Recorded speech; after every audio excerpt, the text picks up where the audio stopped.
May I welcome you all to this presentation and discussion of a book published recently by Cambridge University Press, which title is Economic Growth and Structural Reforms in Europe.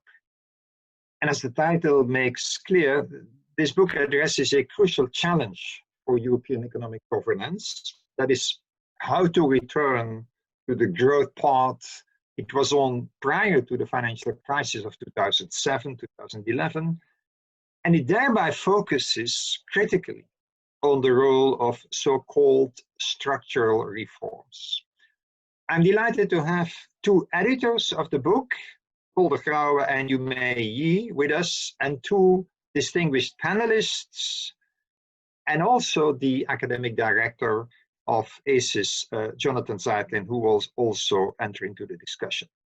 Let me maybe first present very briefly the editors and the panelists. Paul de Grauwe is a professor at the London School of Economics. He's a research fellow at CEPS, the Center for European Policy Studies in Brussels.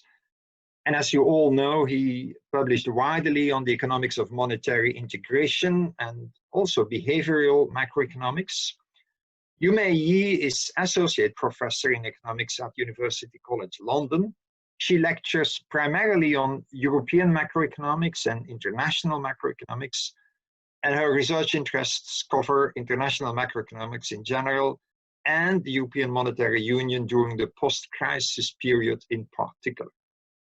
We have Jante Parlevliet, who works at the Nederlandse Bank and is currently finishing her PhD on the political economy of structural reforms in the Netherlands.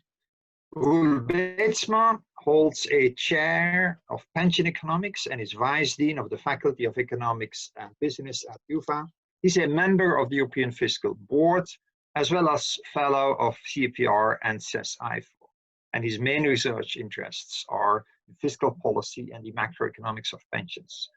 Jonathan Zeitlin, finally, is the academic director of ACES, and he will certainly go into issues of governance, as he published widely and promoted a lot of debate on innovation and governance by the EU. We will start this seminar by a 20-minute introduction by Paul and Yuemei. They will themselves arrange how to do that. So we have a 20-minute introduction, followed by interventions by Jante and Roel. They will take up, say, 20 minutes and divide it among them. Then I'll give the floor to Jonathan, and then it's time for you, participants, to ask questions. You can proceed as a participant in two ways. Either you send a question via the Q&A, and I will read the question, so then I will table that question, which we receive by the Q&A.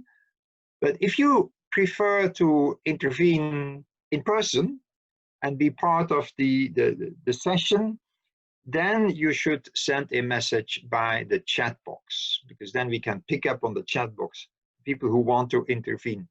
We'll have, say, 15 minutes for the Q&A, and depending on how long that takes, I will then leave room for the panelists to intervene again. We should end by 11:15 sharp, because some people have to leave.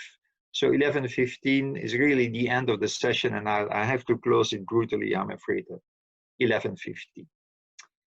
Anyway, Paul and Yuemei, the floor is yours for a presentation of the book.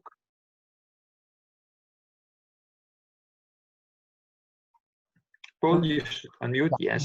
Thank you. Thanks for the invitation. We are very pleased to be here and to discuss the book that we published at the beginning of this year on structural reforms and economic growth in Europe. Right? This is the result of a research that we did together with Narrow Campus and funded by the ESRC, which was quite an interesting experience, I must say. So let me share the screen. Whoops.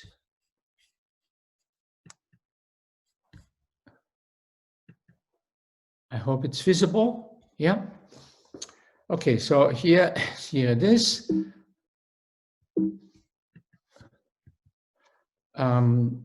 So the book has 13 chapters, has 3 parts. The first part deals mainly with the long term and the evidence that we have from the data on how reforms in product, labor, and financial markets affect long-term growth potential of countries.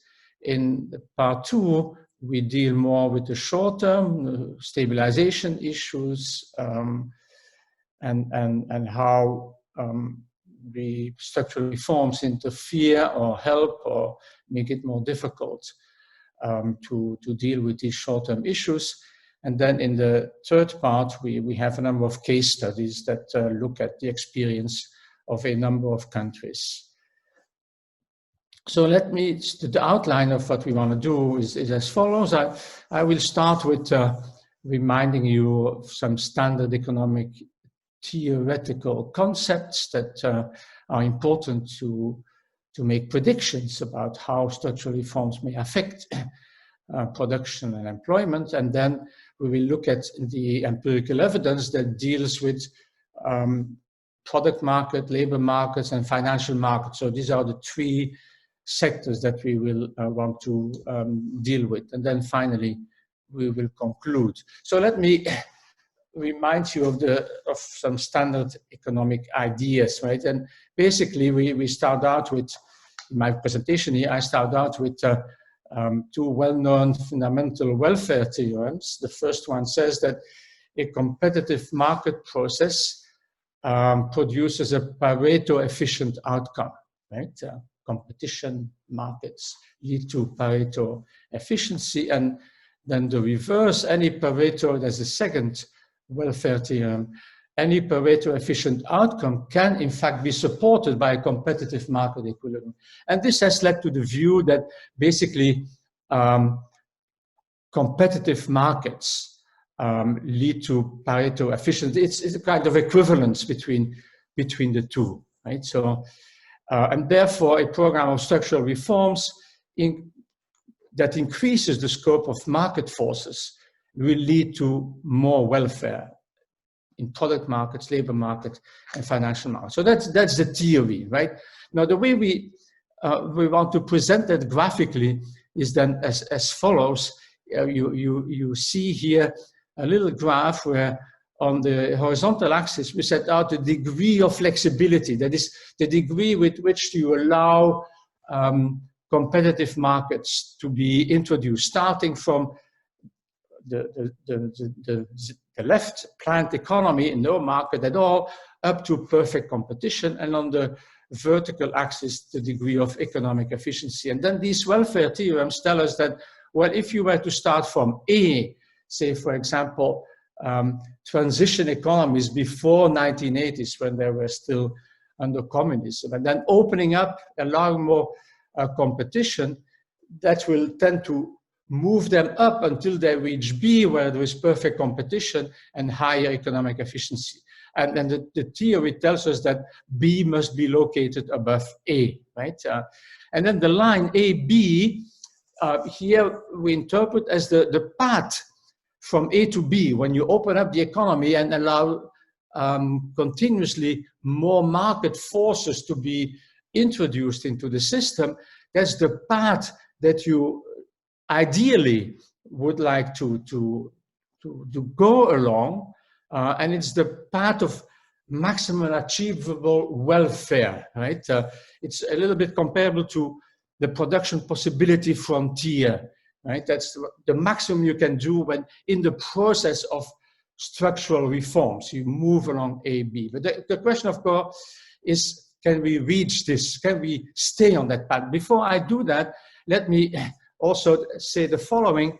Here, we take the view that while the theory is about efficiency, right, we will mainly look at growth, right? How can we go from efficiency to growth? And here, the idea is that a more efficient economy leads to an increase in the production frontier, which leads to a potential for increased output. And therefore, we will when we go along this path of increasing competition, we will observe an increase in growth, at least temporarily, because you may say, well, once you have reached B, then you are at a higher level of efficiency and output, and there is no reason why economic growth would be systematically higher. But at least during the process, you will observe more economic growth. So that's the idea that we have in the back of our minds here. Now, the main point here is that the movement along this linear A-B line is unlikely to happen. And that is much of the empirical evidence that we present, in fact, says that, yes, this is not going to happen. We will walk along other paths like AC, or even worse, AD, right? And why is that? Why is it so difficult to move along the linear path? It has everything to do with the fact that this welfare optimum that we talk about under perfect competition can only be achieved if a number of stringent assumptions are satisfied, right? These are those of you who have studied Auer and de Breu know all about it, but there must be absence of externalities, right? Absence of monopolies or market concentration, absence of asymmetric information. We will not deal much with that. Also, competitive equilibria are compatible with many different distributions of wealth and income, some of which, however, may be politically and socially unsustainable. And finally, there is the stability issue that we have to face here. So, and if these conditions are not satisfied, the market failures prevent us then from achieving a welfare optimum that is associated with perfect competition. And therefore, structural reforms will not necessarily increase efficiency and growth. Let me put it somewhat differently. If you go back to the little graph here, suppose we start from A to B, and we're at some point here, and you start to do more structural reforms, this will lead to new distortions, right? For example, you increase your output increases as a result of structural reforms, but this will lead to external costs, or it may lead to more concentration. And therefore, there will be a necessity for policymakers to intervene, to take care of these distortions, right? To introduce Bigovian taxes, for example, and that may be difficult to achieve, right? The governance may be such that you really can't do it. And therefore, when you move along this path, you are likely to bend downwards, right? Because you will not maintain the fully efficient outcome because of new distortions that are introduced and the incapacity or the unwillingness of policymakers to introduce corrective actions. And so much of the empirical analysis then consists in trying to find out how these curves look like, right? Is it likely that we actually move along the AD curve? That is, at some point, we do more structural reform, and instead of increasing efficiency, increasing output, we may actually reduce output, right? At some point, this may be the outcome because the structural reforms create themselves new distortions. They require new interventions in many different areas. And if the governance structure is such that this appears to be impossible, for example, it creates so much inequality, and the incapacity to deal with inequality leads to political instability. And therefore, instead of moving along the AB line, we may very well move along the AD line. So what we do now is to apply this framework to these different areas, the product markets, the labor markets, and financial markets. Let me say a few things about product markets, and then Yuemei will take over and discuss the labor markets, right? In a way, the evidence we have about product market is the least controversial area. There are more clear-cut results than when we talk about labor markets, for example. But here also, we have this idea that when you introduce more competition, it may lead, or it will lead successful firms to increase their market share and therefore more concentration. Right? And there might be good concentration that leads to more efficiency through more innovation. Sometimes you need, in a Schumpeterian framework, you need concentration to make it possible to do the investments, but you can also get into bad concentrations that leads to misuse of dominant power, distortions, and market failure. And to avoid these bad concentrations, there is a need to strengthen competition policies, but are we willing to do this? Are we capable of doing so? We have seen the evidence, the difference between the US and the EU is very spectacular in a way, and here you may want to look into Thomas Philippon, who has written an important book on this, claiming in fact that now in the US, where any attempt to apply antitrust policies has been left aside, and as a result, the degree of concentration and monopolies is now higher in the US than the EU, as you can see here from the Product Market Regulation Index that the OECD has been computing, right? So that is a major issue, and in a way, probably thanks to the single market in the European Union, and also a much more proactive European Commission applying applying competition policies, we have now a situation where there is more competition in the EU than in the US. I now hand over the floor to Yuemei. Thank you, Paul. I would like to share my screen. Oh, yeah. Should I stop sharing or what? Okay. Yeah. Okay. I think now this is.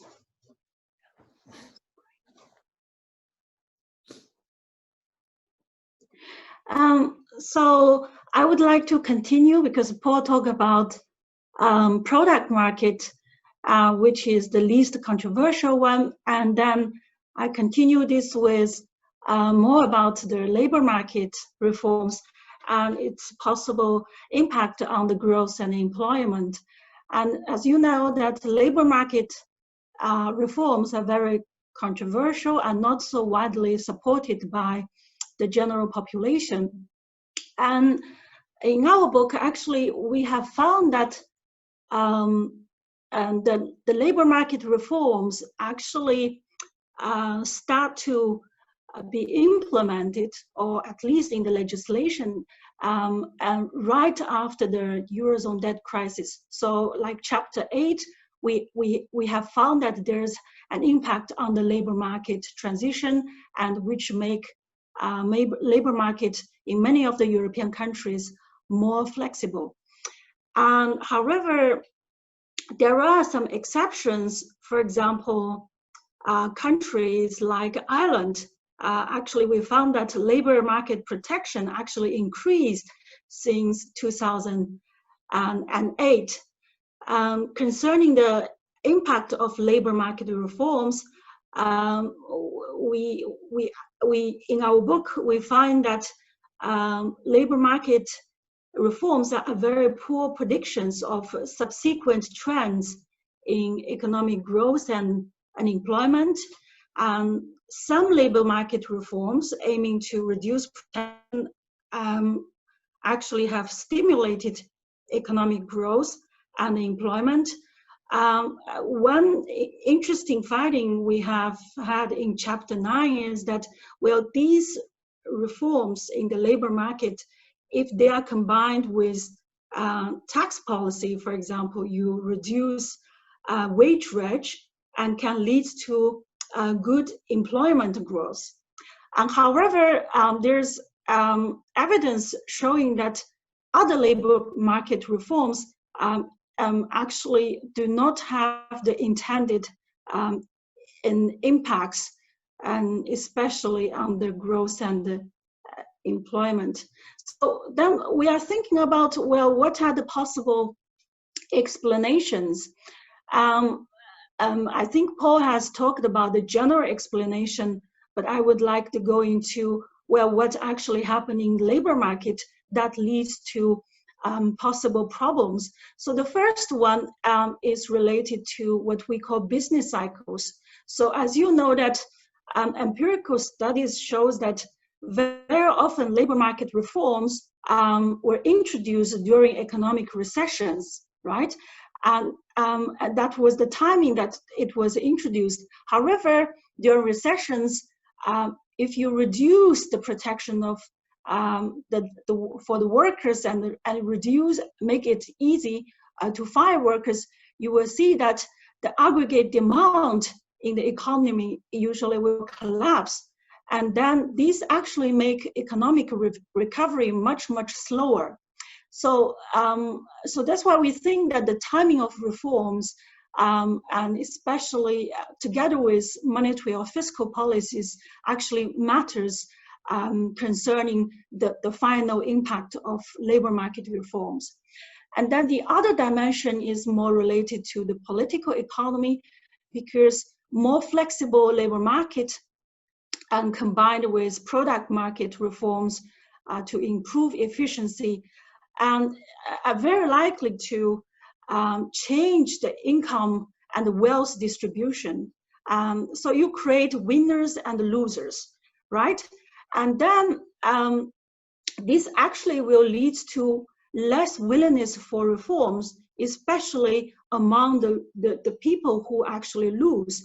And this actually will lead to social and political repercussions, which actually will in turn introduce a big shocks in the system. So that is a second possible explanation.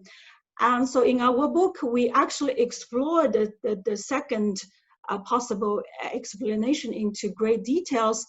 And we find there's evidence that structural reforms can lead to income inequality, but sometimes it does not. It can improve the equality among population. There's one interesting study in chapter 11.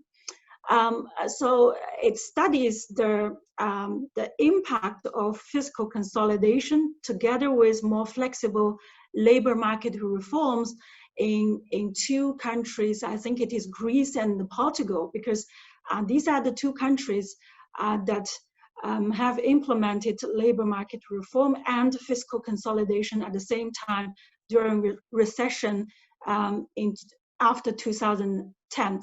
And then this study actually find that in Greece, the redistribution actually goes towards the low-income group, while in Portugal, we find that the same programs actually have led to redistribution to the middle-class group. And then this will have very strong implication of the political dynamics during that period. So just to sum up some evidence in the labor market reform in our book, so we do not find clear-cut predictions concerning the question of how labor market reforms will affect growth, employment, and inequality. Actually, it depends on the things we stressed early, what other policies were pursued simultaneously from the government. For example, government policy, whether the labor market reforms implementation, whether it is together with tax reduction, right? And we also find that there's that the effect will very much depends on the initial condition.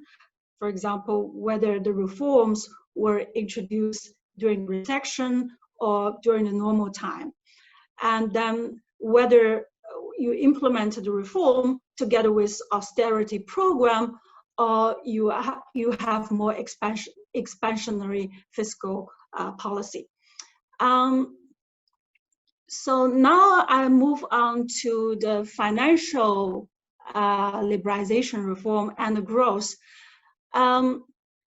So the theory actually about financial liberalization, the theory is actually very complex. So it tells us that there's a double effect.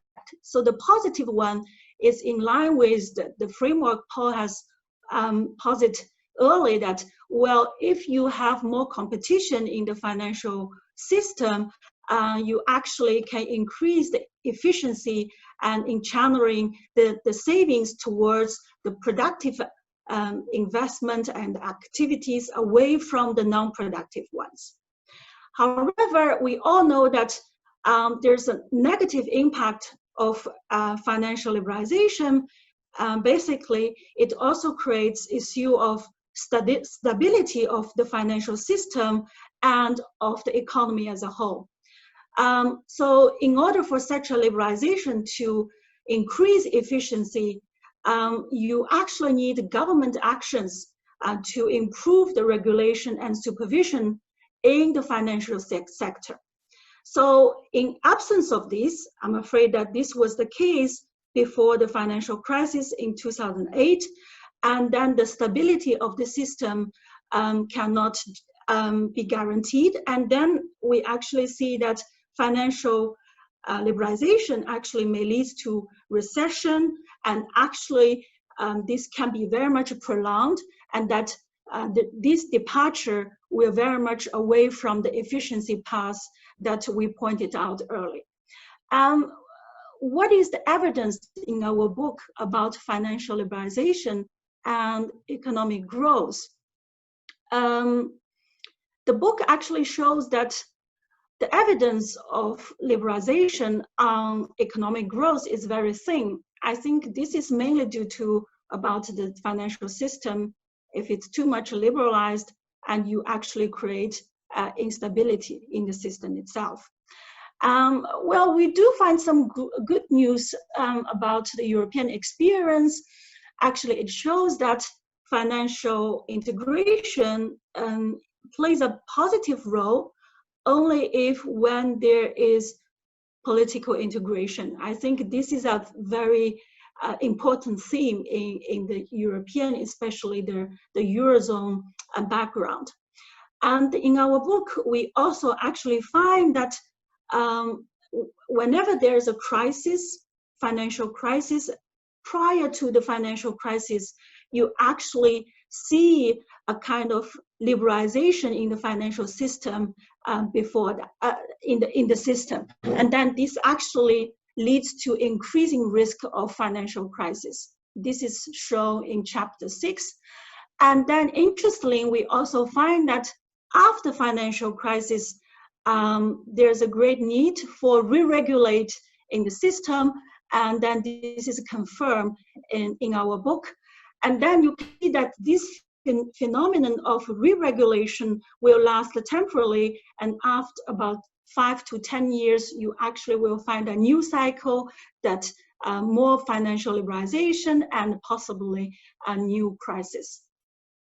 So the conclusion of our book, and the main message we want to transmit is that following the sovereign debt crisis, actually the European policymakers impose program of structural reforms on a number of countries, especially those are highly indebted.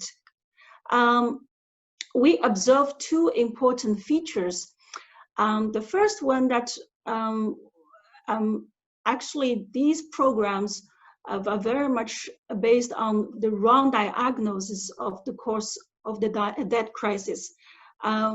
Actually, we know that the debt crisis and also the financial crisis were very much related to the boom and the bust cycles in a typical capitalist system. And the difference that happened in the Europe and in comparison with in other countries is that, well, you have the monetary union dimension that makes the situation more complex, and then it's more related to different countries, the relationship, how to deal with that. And so this is the course. However, however, the policymaker consider that, well, there's more need to fix the supply side issue. And given that actually this is a demand side problem. So this is what we think that the diagnosis of the cause of the crisis actually is not correct. And then if you look at the solution, so given that it is mostly the supply side reforms were introduced, then when we evaluate whether these reforms are successful, I would say that, well, probably we do not see very strong successful story. And also we think that many of the reforms introduced at that time, and they're not really evidence-based, because there are a lot of past experience telling us that, well, probably the reforms may not work. So we think that we need to have a more evidence-based approach to introduce certain supply side reforms, and then we need to look at this problem into more dimensions. So I think this is what I want to say now. Okay. Thank you. Thank you so much. You can stop sharing the screen. Sure. Yes. Okay. Yeah. So for those who only started participating now, we are discussing this book on economic growth and reforms in Europe. And we have 3 discussions for a start. The first is Jante Parlevliet of the Nederlandse Bank. Then we have Roel Beetsma. And then we have Jonathan Zeitling. I already received 1 question for you all via the chat box. Frank Klaassen listened to Paul. Paul was talking about distortions, externalities, monopolies. The question is, what are empirically the most important distortions for moving away from this line AB that Paul showed? And how has that guided, or should that guide reforms? This was a question sent to me by Frank Klaassen, and maybe Yuemei and Paul can already think about it, and the discussions can maybe try to take it on board. Okay, Jante, you have the floor.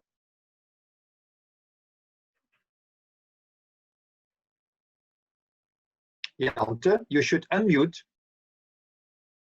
Jante, unmute. Unmute. Yes, okay, there you are.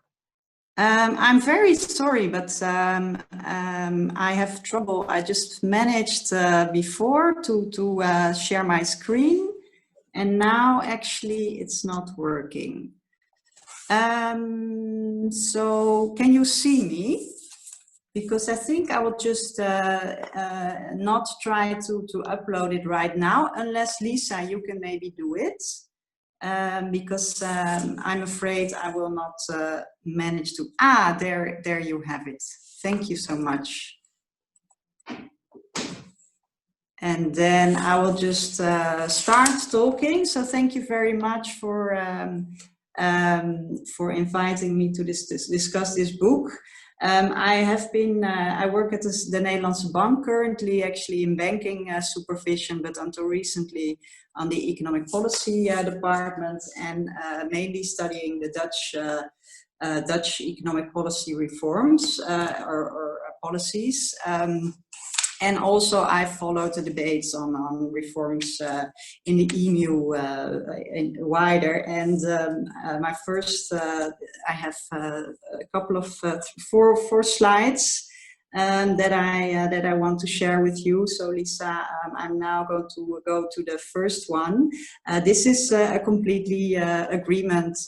My point is that I very much agree with your points on that the plea for labor market deregulation was really too simplistic, and that many of the gains that were actually promised in various phases of the crisis were too optimistic. So we know very well that the labor market is one of the furthest away, I think, of a spot market. and knows many market failures, and that all kinds of institutions have been set up for a reason, of course. So the diagram with Paul, I completely agree that it's naive. There are several points that Lisa, I'm in the next slide, if you can, yes. And then I want to actually just go to mention a research that I just concluded that fits into this storyline very well. So I think within the realm of structural reforms, reform of collective bargaining was perhaps in Europe the most controversial. Now countries have been asked in programs to reduce all kinds of rigidities, and the argument, of course, is exactly that when you reduce such rigidities, wages are more flexible and job shedding can be avoided.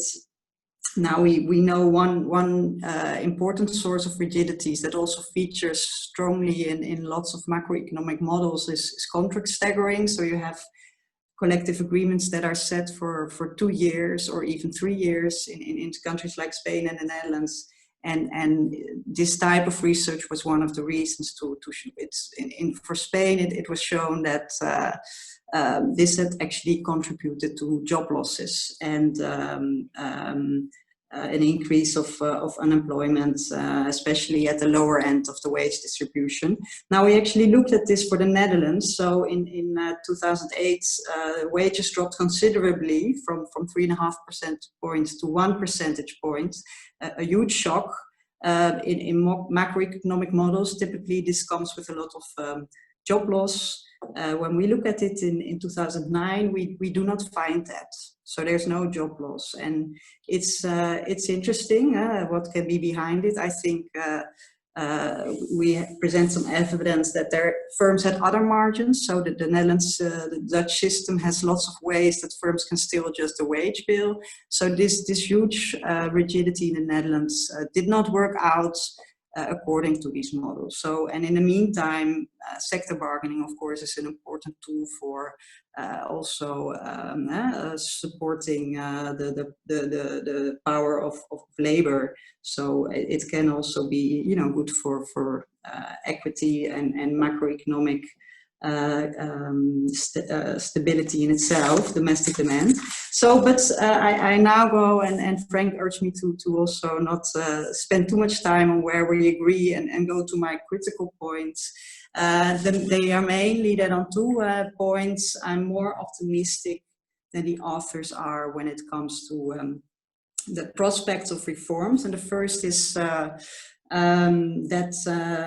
I think, especially when it comes to labor utilization, reforms are really important, and also there is evidence more at the micro level that is supportive of important gains. So I'm now at slide 4.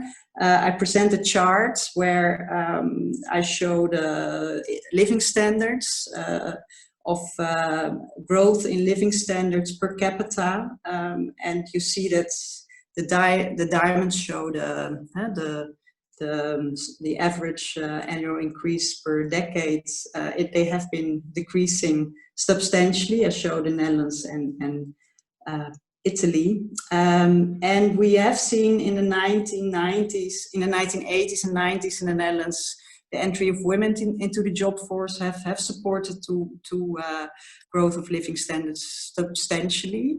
In the 2000s and in the 2010s, it was the increase in participation of older workers, which has played an important role in maintaining living standards. And if we look forward to the future, we know that, of course, aging is presenting us with very important challenges. So even if we include pension reforms that have been already undertaken, so in the Netherlands, the increase in the retirement age, in Italy, the Fornero reform, we still see that the demographic trends will put a drag on growth. So in Italy, it's even 0.5 percentage point annual growth that is going to be the result of a lot of older workers leaving the workforce. So they have to be supported by a smaller workforce. So going to the right, I think when we look at the Netherlands,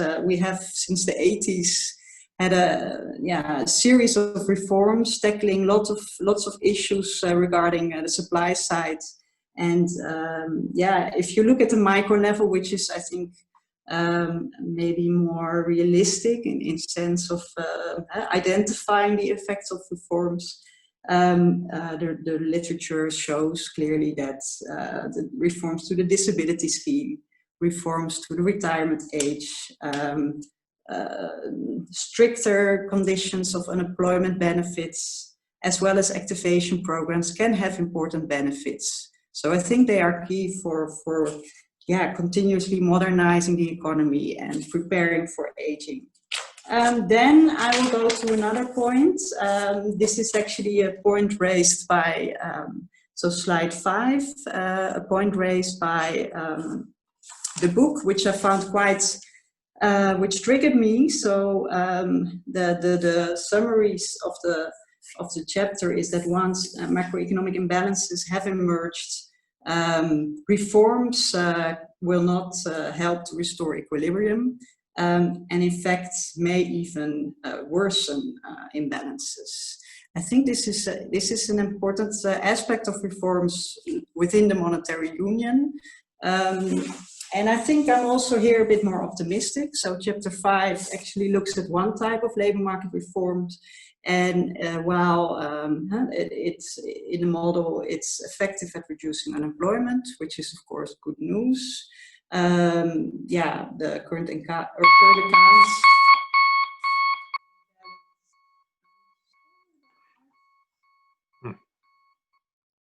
The current account balance may deteriorate. And I think there's ways that we can design policies that are actually more beneficial to rebalancing. And one is a reform that is also mentioned briefly in the chapter, but not expanded upon. So it's pattern bargaining.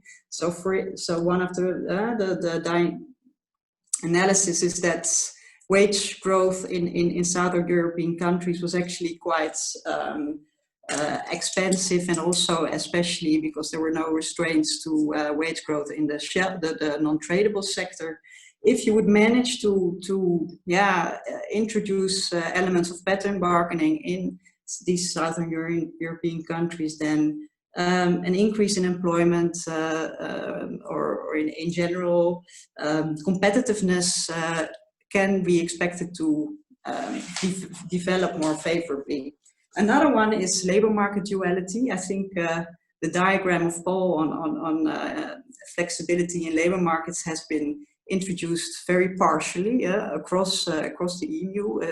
Spain is a very topical country. The Netherlands is well known for big duality, and what is now high on the agenda is how to reduce such divides for its own sake. But I think it could also benefit rebalancing. And one of the channels is that this duality has been found to dampen wage growth in Germany and in the Netherlands. While it also has been found to strengthen the boom-bust dynamics in Spain. So for instance, the huge increase in construction workers that was facilitated by the very easy uptake of temporary jobs. So if we would design policies that would restrict these, possibly we could be more optimistic about rebalancing. And then on the Dutch current account surplus, let me add that it's very high, and we know that it's based especially at the savings surplus is based at firms, and there's more and more research also from the Nederlandse Bank that shows that there's also tax incentive, tax distortions behind these. So there's policies that we can think of that are good in its own right, but also help rebalancing. Now, I turn to the issues for discussion. These are things that Roel will build on. So my question also to Paul and Yuemei would be, maybe you are not as a bit delusioned about the promise of structural reforms, but what do you think is the right place for reforms? And I also do not think it's a panacea to address demand shortages, but still they are important in many ways. So these are my my summaries, my answers to these questions. And then there were some political economy considerations that I find very important, but I leave these to Roel. Thank you very much. Okay, thank you, Jante, for this presentation. So I'll give the floor immediately to Roel. Yes. Can you hear me? Yes. Okay, so thank you very much for having me here. I think I cannot possibly do justice to the entire book. I think it's very, very rich, and so I will focus on a few items. I also got I think Frank sent it around a paper, kind of a summary paper by the same authors. From a couple of years ago, which I think was a very, very useful overview of research on the effects of structural reforms. When I okay, so I think a point that was very forcefully made by all the speakers is that. Not all types of reform are equally effective. And I think, usually we talk about the need for structural reforms, and I think it's a bit too simplistic. Because I think it's important to see at the country level in detail what are the obstacles to economic activity. So I'm convinced that there's some countries that could do with certain types of structural reforms, and for example, product market reform in places where certain professions are protected, for example. But whether the lack of structural reform is the biggest problem in the EU, that's the question. Because a very important issue, I think, which is holding back growth is an under-provision of growth-friendly spending. So spending, by the government. So spending on education and research, which I think is, by far the biggest item holding back growth, public investment. And so, to find recipes for how to stimulate growth, I think one needs to dig quite deep, looking at, okay, what are the underlying problems? For example, what I didn't know is that, so Italy has under-provision of public investment, and one of my colleague Massimo Bordignon from the European Fiscal Board, he tells me, okay, this is because local authorities, a lot of the issues are, at the local level. Local authorities, they simply fear being accused of corruption, and so local public investment do not get off the ground. So it's important to go really kind of deep into where are the obstacles.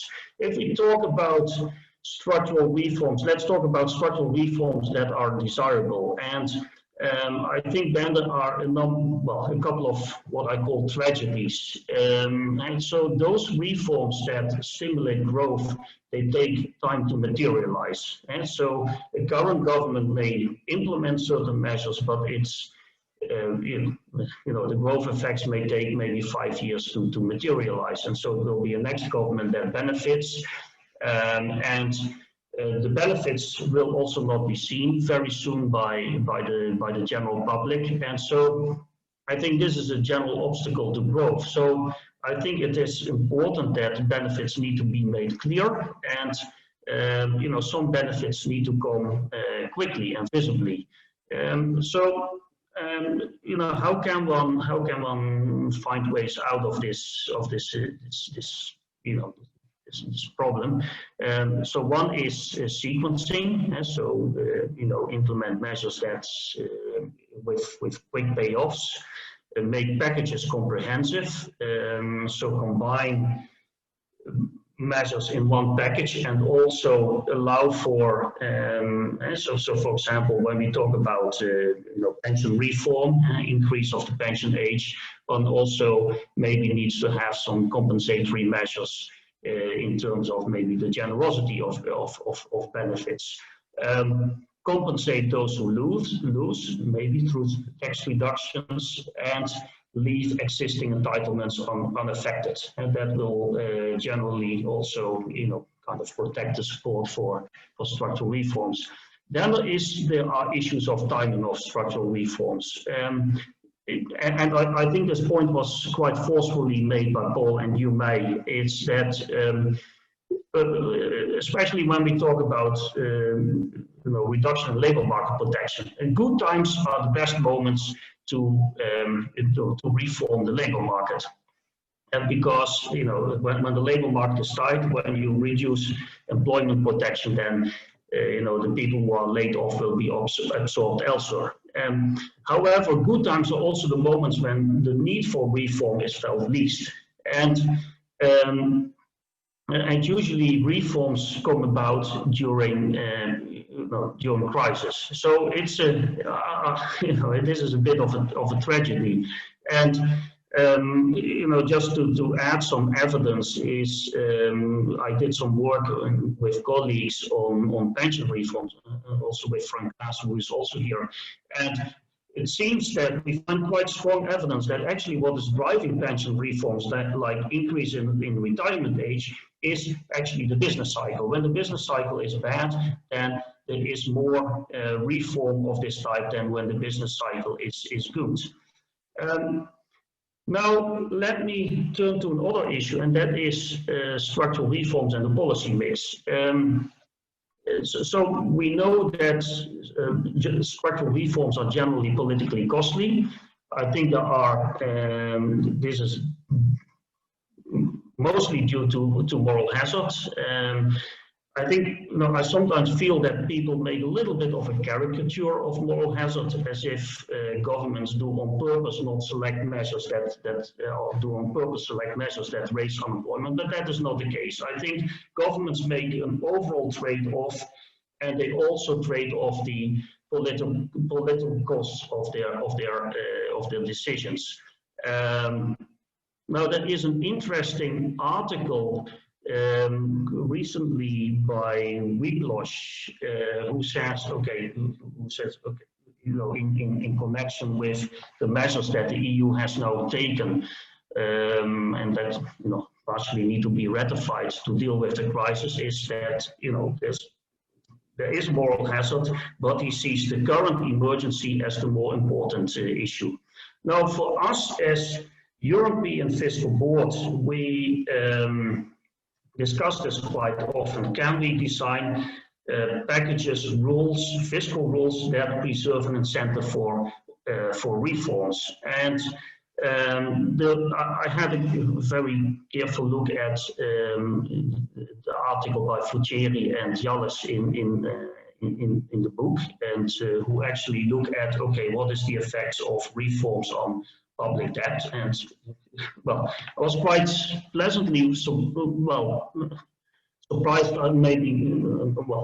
quite surprised that actually there was quite significant effects on public debt of certain types of reform. But then on the other hand, there's also, of course, also the link in the other direction. So, for example, we have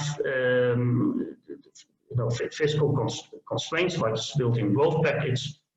We now have the general escape clause, so in a way it's put on hold. But can we design fiscal constraints in such a way that you actually stimulate reform? And so, for example, when we provide waivers for reform and the costs, the short-run costs associated with reform, can we actually stimulate reform? And I think here what is quite important is, of course, is transparency. Can we, how do we measure reform? How do we measure the costs associated with reform?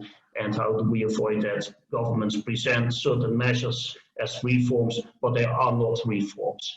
You know, in the future, as we also as European Fiscal Board pleaded for, is to have, we should have a central fiscal capacity to deal especially with large shocks. So how do we design such a capacity? Can we make participation in such a capacity dependent on countries conducting the right types of reform? So let me stop here and give over back to Frank. Thank you. Okay, thank you so much. By now, I have 3 questions from the floor, which I will just table myself in order to save time. I'll immediately give the floor first to Jonathan. But okay, thank you. Jonathan, try to keep it short so that we have time for the other questions. Thank you. I'll do my best. I just first I want to thank Paul and Yuemei for the presentation, which I'm very sympathetic to, and I think is clearer and more synthetic than the book itself. And I think it's also very timely because here we are again discussing the relationship between structural reforms and the new pandemic recovery and resilience function, and also the fiscal stabilization, the link between fiscal stabilization and structural reforms that Rule drew attention to. I basically want to make 3 points for discussion. One is the highly context-specific nature of what we could call growth-enhancing reforms. The second is the difficulty of identifying them ex ante with reference to general economic models. And thirdly, what implications should we draw from those first 2 points for the current debate on structural reform in the EU. So what I take from Paul and Yuemei's presentation, and also the working paper Rule mentioned, and many of the studies in the book, is that it is actually extremely difficult to identify ex ante what kinds of reforms would enhance the long-term growth potential of a given economy from general economic models. Now, Paul and Yuemei talked about the different kinds of liberalizing reforms in product, labor markets, and financial systems, which are often discussed here. But I think it's also worth mentioning that the kind of growth-enhancing investment is also problematic. So it's very difficult to show a systematic relationship between investment in R&D and economic growth. You should just think about the fact that Japan is one of the few countries in the world that exceeds and has exceeded consistently the 3% R&D expenditure that the EU has been recommending for the past 20 years without any appreciable visible impact on its growth performance. And again, education, if we take per capita expenditure on education in Europe and we compare it to the relative PISA scores, we don't find a good relation. That isn't to say that those are not good things, but in the book we see an endogenous growth model where R&D expenditure leads linearly to growth. Clearly that doesn't work. Now, so that suggests that the kinds of reforms that may work are highly context specific to individual countries and very dependent, as has been said, on empirical analysis. I think if we take also some of the micro reforms that Jante talked about, I mean, like the Dutch disability reform, here again, they're very dependent on the specific design of the policies, and whether they would transfer directly to Italy without contextual adaptation is a question. So that then leaves the issue, okay, well, what should be done? And one of the papers in Paul and Yuemei's book draws the link to the literature on growth diagnostics as a method for identifying what are the specific bottlenecks to growth in a given country at a given time. And one could go further.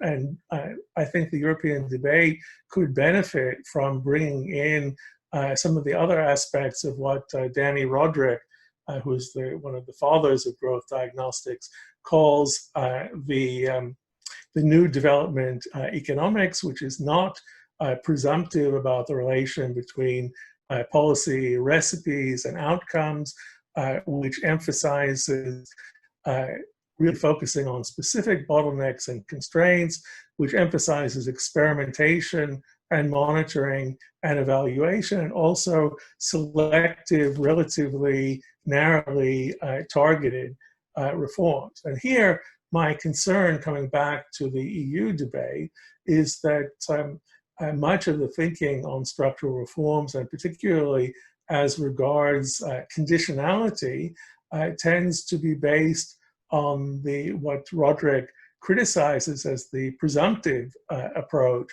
which assumes that, broadly speaking, we know what works, that we should have big packages which are complementary rather than carefully sequenced. And my fear here is that the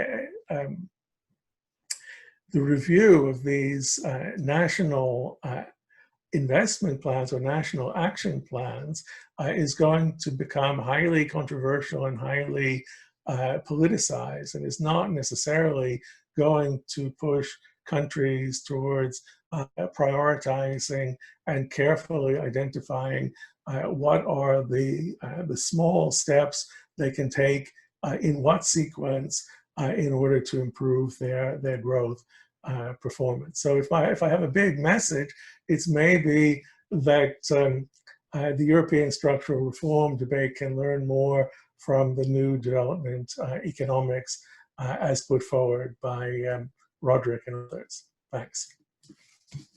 Thank you so much, Jonathan. We are running a little bit over time. We have 12 minutes left. And there was a lot of questions tabled by the three discussants. I will not repeat them. So I think our discussions open up a very broad agenda for discussion. So I suggest the following. I will read to you three questions which come from the floor. I would like Yuemei and Paul to address both the discussants' interventions and the questions from the floor.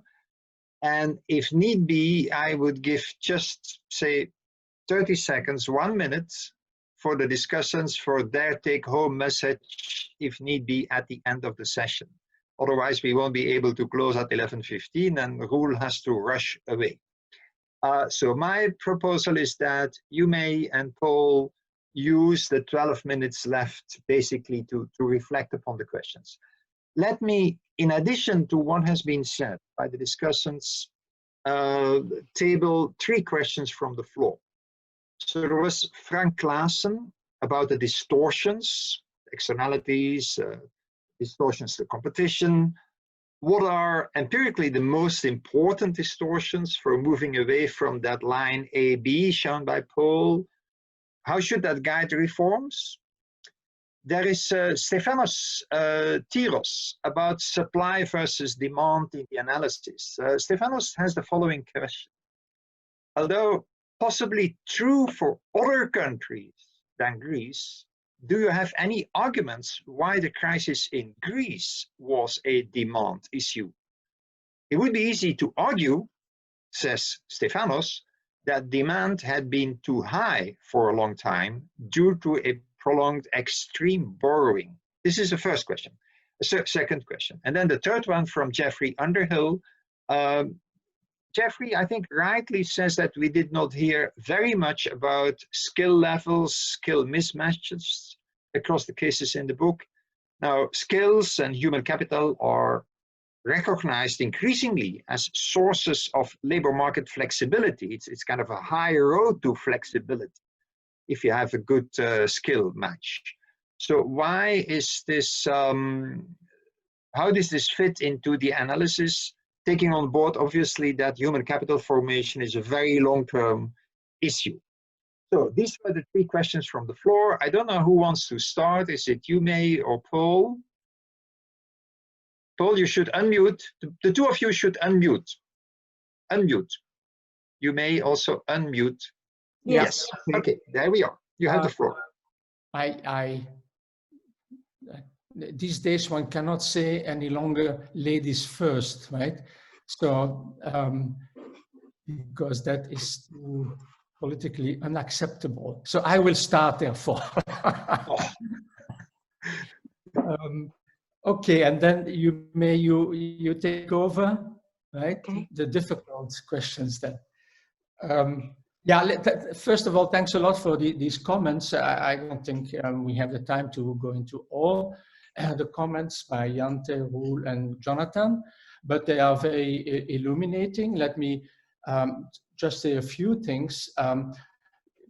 Jante correctly says that yes, there surely are certain designs of reforms, in particular in the labor market, that have worked well, and referring to the Netherlands, and that is certainly true. But as Jonathan also mentioned, there is the issue of how you can transfer that to other countries, given the highly contextual nature of these things. And that's in fact also the evidence we have in this book, right? Yes, you can always identify certain programs that seem to have worked well in particular countries, in particular times, but it's extremely difficult to transfer that to other countries and even other time periods. So that's one of the main messages. And of course, yes, Jonathan also says that may be true for many things in economics, right? Like, for example, do we want more R&D or investment in human capital? Well, it's also contextual. So it's a real challenge to therefore design programs that can overcome the contextual nature and become more or less general in nature. And I don't think at this stage, at least as far as labor market reform, we have reached that. Maybe one thing, maybe the activation programs, right? And Frank is, of course, an expert also for having done a lot in Belgium about this. Activation programs seem to work well, again, depending on the context and how you implement this, right? And so he asked, so we don't want to be too cynical, right? And say it just can't work. Yes, it can work, but it's extremely difficult to do it. Maybe in order to, there are other things, Jante, that you mentioned, but that I will have to skip. I think Roel certainly identified one of the main issues, which he called a tragedy. That you could also call it a paradox, right? When can you do structural reform in labor markets politically in bad times, but that's not the time economically you should do it? When is it the most appropriate time to do it economically in good times, but that's politically not really the right time? So that's the paradox, right, that we have and that we have encountered, and we have also provided lots of evidence that this is certainly the case. So let me, yeah, Jonathan, I think I agree with most of what you said also about when you talk about the contextual nature and refer to Roderick. Let me quickly say a few things about the 3 questions that were mentioned there. The one of Frank Claassen,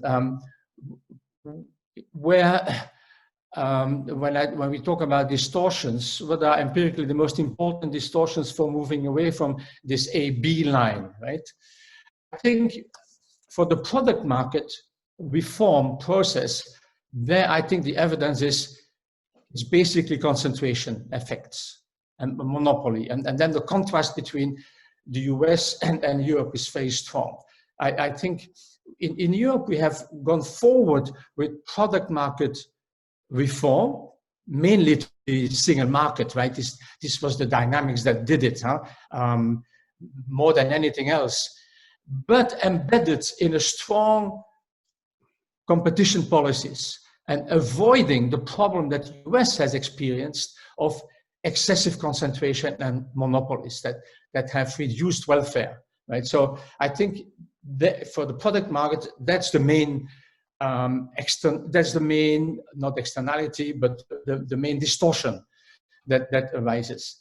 On the Greek problem, was it really a demand issue in Greece? Surely there were also structural problems and then supply side problems in Greece, as there are in many countries, but surely Greece is the example of boom bust, right?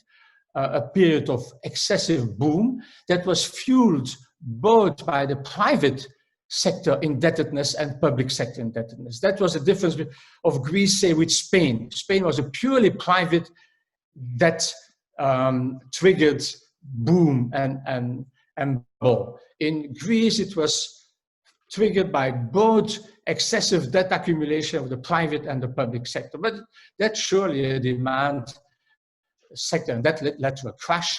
And then, of course, after the crash, you also observe quite a lot of problems on the supply side, clearly, but the whole thing was a classic boom-bust story that we have seen in capitalism. Last point I want to make here is about labor market reform. Why it's so difficult to do labor market reform.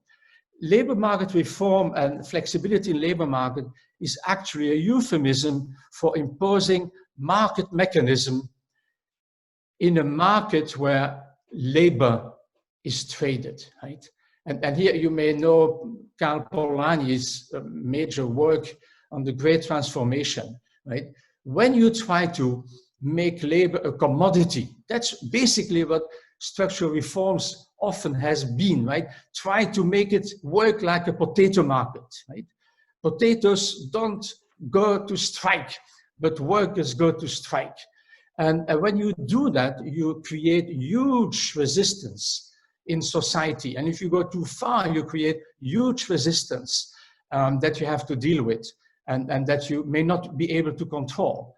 And that's really one of the problems, the fundamental problems we face, and we have not been able to deal with that very well. I stop here because I may have talked too long already. Yes, thank you. Yuemei, you want to add something?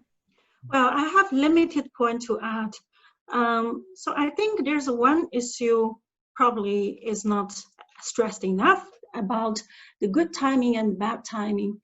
I do agree that in the bad timing, empirically, that we find countries need external help and they are more willing to accept certain programs.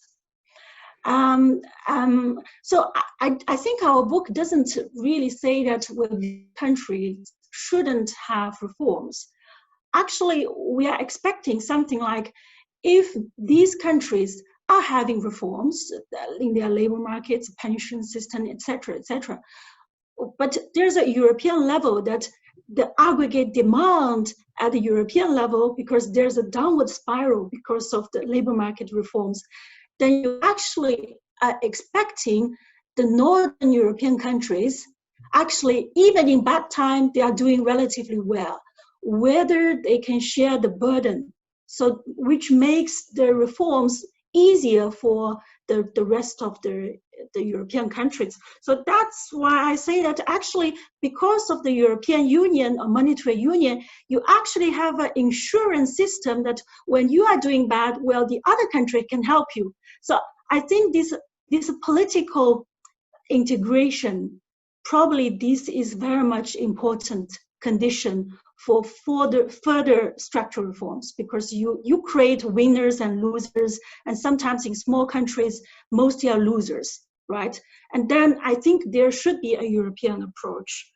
So I think this is one of the most important thing. And then the other about reforms, I do think that timing is incredibly important. And then especially now, given the Corona crisis, the pandemics, I'm less optimistic that a lot of reforms even can generate very amazing facts, because let's face it, actually Europe as a whole is an advanced economy, and then we are expecting like the US 2% the long-term economic growth, right?